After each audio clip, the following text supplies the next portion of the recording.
Hi అండి, welcome to our channel. ఈరోజు video వచ్చేసి హెల్దీ డ్రై ఫ్రూట్స్ పౌడర్ని ఇంట్లో ఎలా తయారు చేసుకోవాలో ఈ వీడియోలో చూడండి.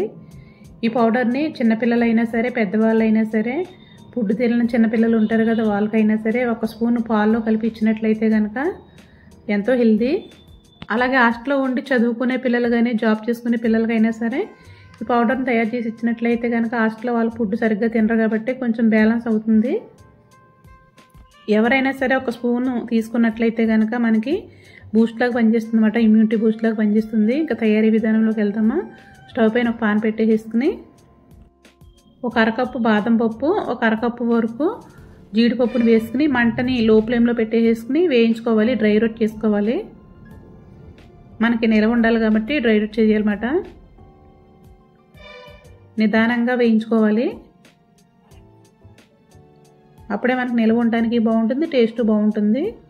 ఒక 2-3 నిమిషాలు వేగిన తర్వాత అవి తీసేసుకుని ఒక పావు కప్పు వరకు గుమ్మడి గింజలు, ఒక పావు కప్పు వరకు సన్ఫ్లవర్ సీడ్స్ అంటే పొద్దుతిరుగుడు గింజలు, ఒక పావు కప్పు వరకు ఫ్లాక్స్ సీడ్స్ అంటే అవిసె గింజలు, ఒక పావు కప్పు వరకు పుచ్చ గింజలు. ఇవి కొంచెమే ఉన్నవి, నేను కొంచెమే వేస్తున్నాను. ఒక పావు కప్పు వరకు వేసుకోవచ్చు. వాటర్ మిలన్ సీడ్స్ ఈ 4 వేసేసుకుని మంటని లో ఫ్లేమ్లో ఉంచుకుని వేయించుకోవాలి. ఇవి కూడా ఒక 3-4 నిమిషాలు వేయించుకోవాలి. మనకి తేమ లేకుండా ఉంటే కనుక నిల్వ ఉంటుందన్నమాట.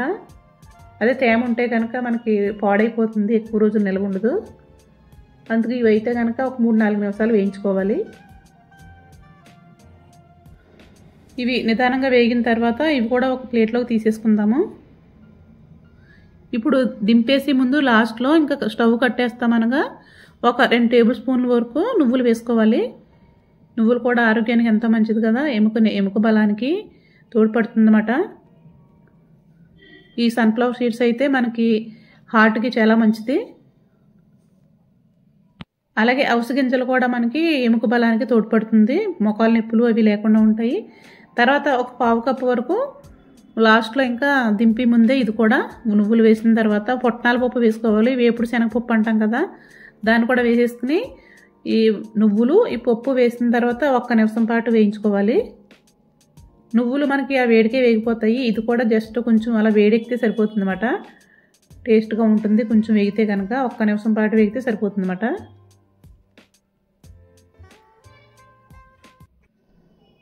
చూడండి, ఇప్పుడు ఇవి కూడా ఒక ప్లేట్లోకి వేసేసుకుందాం. మనకి ఇవి గ్రైండ్ చేసుకోవాలంటే చల్లారిపోవాలన్నమాట, వేడి ఉండకూడదు.